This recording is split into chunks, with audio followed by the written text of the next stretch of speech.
वहाँ पे इंडियन की फायरिंग से सिविलियन बहुत मुतासर हो रहे हैं, और उन सिविलियन के मुतासर होने की वजह से हमारी तमाम प्रॉपर्टी, तमाम her everything is lost their on that side. और Civilians are being affected by the Indian firing on line of control, or properties are being damaged and civilians are being killed.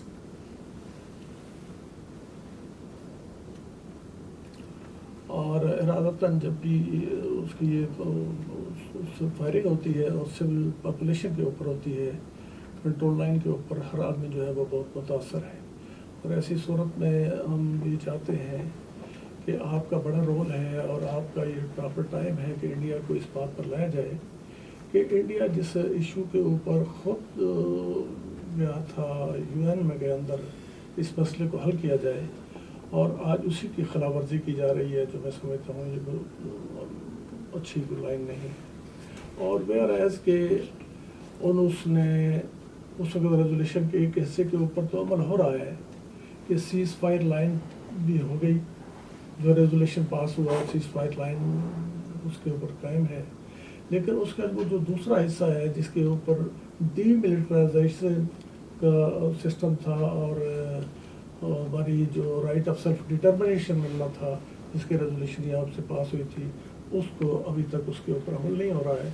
और ये हम समझते हैं कि बड़ा proper time है कि आप इसके ऊपर हमारी हेल्प करें ताकि ये मामला वहाँ पे हल हो सके. The population has always been affected by the direct firing, and India took this issue to the United Nations Security Council, and that gives us the right of self-determination, but it never happened. And we demand United Nations to play a role so that our basic rights and the United Nations resolutions could be implemented.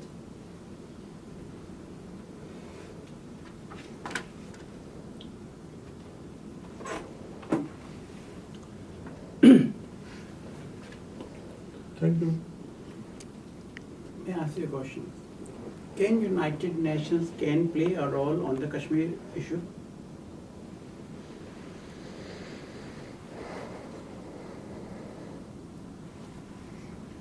This is a question actually. You have to answer later. Well, you might be familiar that the concentration of Indian troops in occupied Kashmir is highest in the world, if you say that. More than 5 lakh paramilitary troops there. In a small area. Kashmir में जो कुछ हो रहा है उसके बारे में आप And I think there's a lot of human rights violation going on. More than 1 lakh people have died. 100,000 people have died. And the main point is nothing is going on internationally. We're talking about. People are suffering.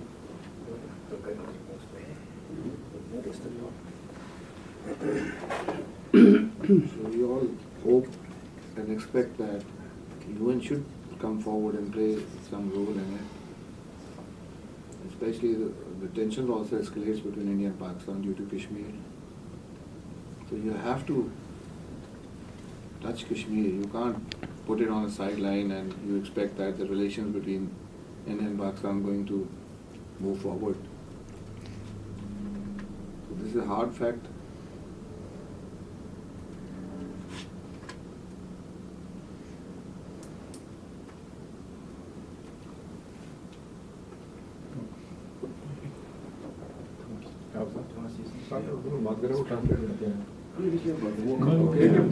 Kashmir में बहुत मुस्तकबिल करीब में एक tension create होगी और जिसकी bone of conduction Kashmir बनेगी. यूएन को रोल अदा करना चाहिए इसलिए कि ये तनाज़ा जिससे इंडो पाक फ्यूचर में बड़े डिजास्टर की तरफ जा सकते हैं. It's saying that in very near future there will be a big disaster in subcontinent, and the main reason would be the Jammu and Kashmir. So we demand United Nations to play a positive role to give us our rights.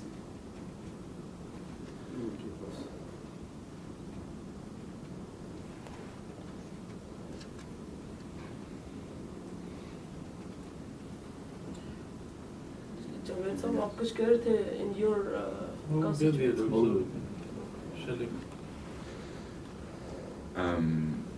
I mean, if there are not any other questions or comments, or maybe anyway afterwards, I guess Just maybe I'll start and maybe you can jump in afterwards. Specifically on the military observers, you raised this issue. So as you know, the military observers are deployed on both sides of the line of control.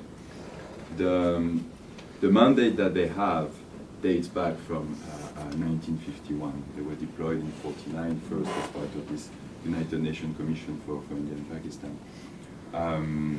And they became more or less autonomous in 51 when the commission stopped working or was terminated by the Security Council. And they have a mandate that is pretty clear and that is pretty simple, and you can find it in the resolution of the Security Council. It's on one line. It's like to supervise the ceasefire. And these military observers have a link directly with the Karachi Agreement, which was to report to both parties with respect to ceasefire violations. So both parties have the possibility, the opportunity to reach out to the military observers and to submit complaints directly to the military observers. And then the military observers will conduct an investigations into the alleged ceasefire violation complaints and will submit their findings, conclusions to both parties, the Secretary General here and both parties. So that's the system that has been in place now since the Karachi Agreement. They continue to do that, and that's what they do. Pakistan submits alleged ceasefire violation complaints, they conduct investigations, and they submit the findings to both parties. As you probably know better than me, and you raised it, India has taken a different position with respect to UNMOGIP and to the mechanisms that are in place, especially since 1972 and since the Simla Agreement. From this time, India's position has been that the mandate of the mission has lapsed after the signature of the Simla Agreement. Based on this, they are not submitting complaints anymore to the mission. Given that there is still a mandate from the Security Council to supervise the ceasefire, but given the two different positions of the two parties, Pakistan and India, the position of the Secretary General has always been that for any change to happen to the mandate of UNMOGIP, whether it's to enhance, increase the mandate, or whether it's to terminate the mission, you need a decision from the Security Council, because the two parties have different positions on that.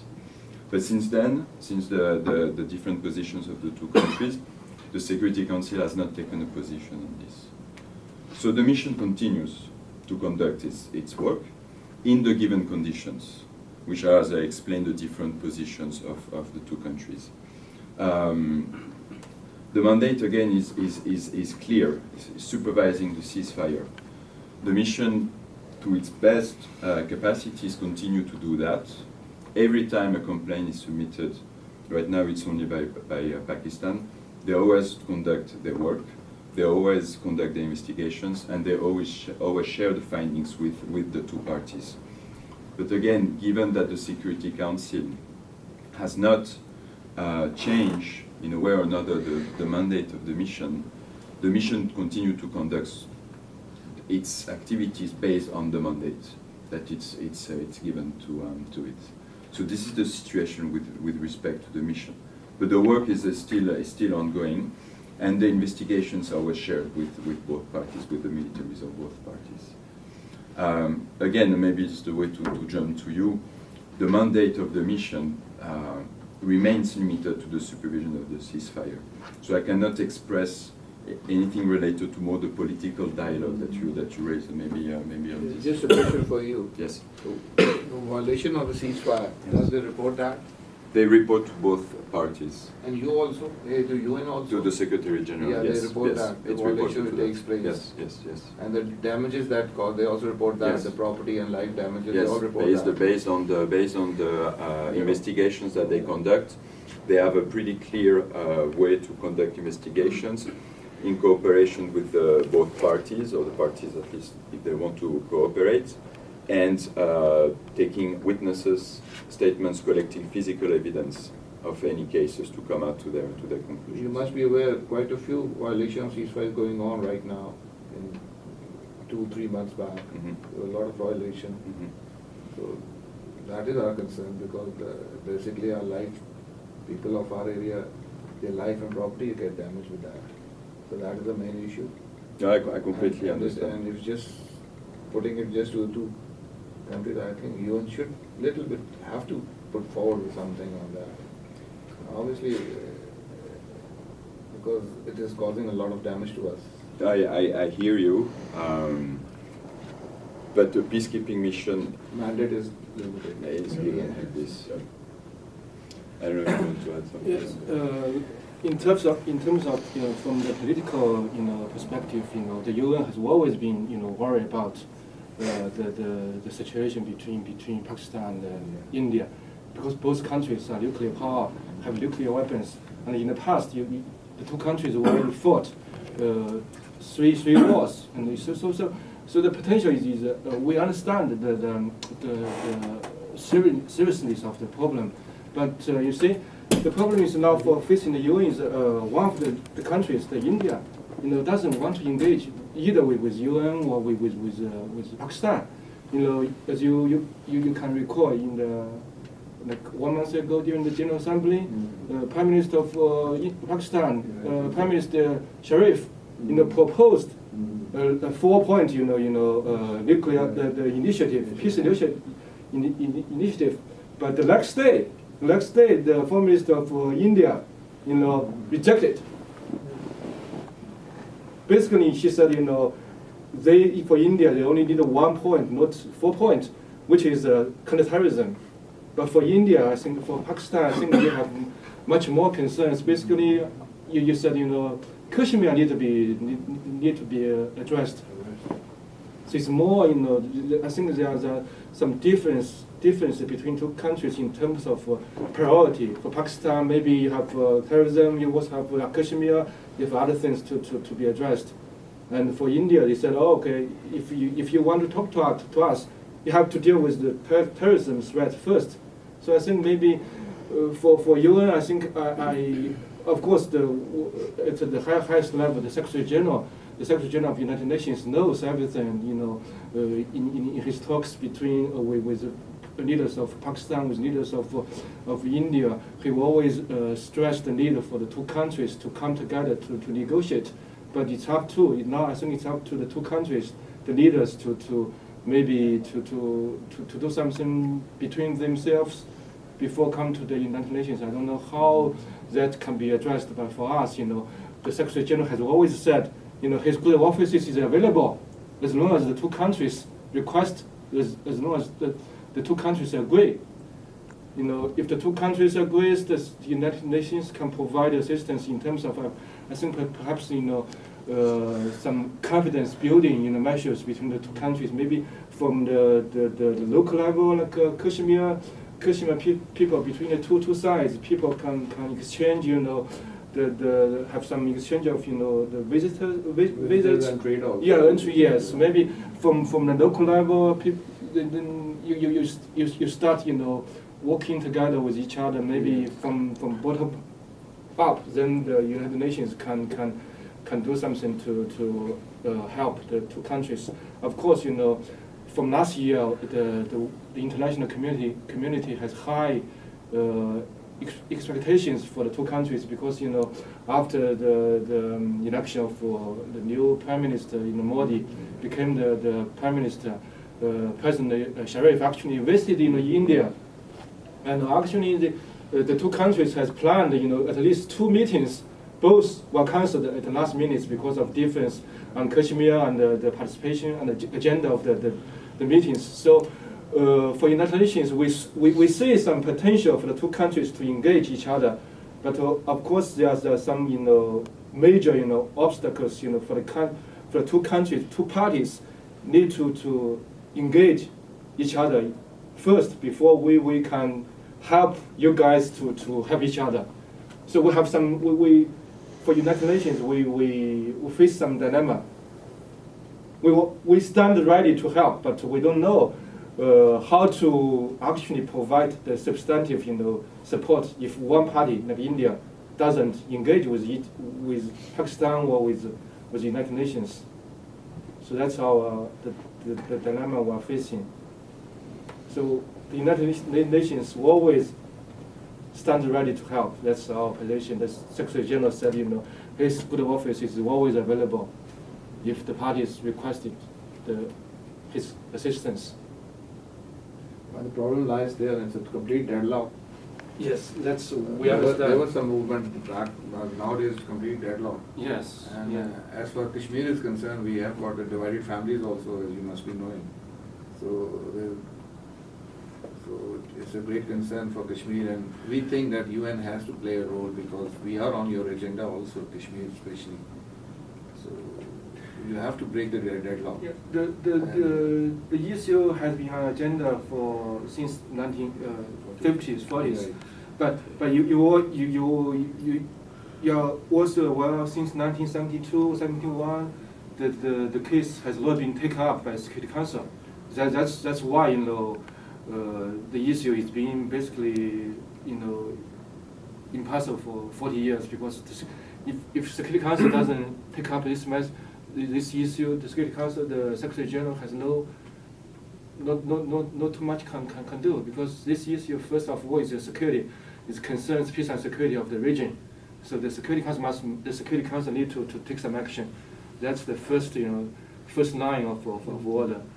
If the Security Council mandate give broad mandate to the mission, to the Secretary General, we can Secretariat we can pick up some additional work to facilitate the resolution of this issue. And if I may, as you mentioned about the different developments, events, incidents taking place on the ground, the mission is, while being deployed all along the line of control, investigates complaints, but also receive petitions from different groups and from different communities, and those are always forwarded up to headquarters and going up to the Secretary General. So, as my colleague said, the information is here and everything comes up. But again, as United Nations, we are limited to the tasks and mandate given to us, either, as my colleague said, if the two countries request the support of the UN, or if the Security Council gives us the mandate or something. But as it stands right now, we remain limited to this. But as long for the mission, at least, it has the mandate and it continues to do the work for the last 60 years. Then what's the way forward then? Just wait and see when the two countries start talking? I mean, I don't know, political that's the question. It means That's we have to, one question for us. we have to wait until the India not agree to talk on the issue. It means the UN will be helpless. It means we understand. But that's a fact. You see, We are the sufferers basically. Yeah, well, what suffering is Especially because we have divided families, we have our relatives there on the other side, they are suffering. yes. So we just, Both sides. at least, you can send some rapporteur there and just to what the human rights violations are going on, you should register that even. So there's a pressure there for. You're aware on the other bodies that exist within the UN system where human rights violation complaints can be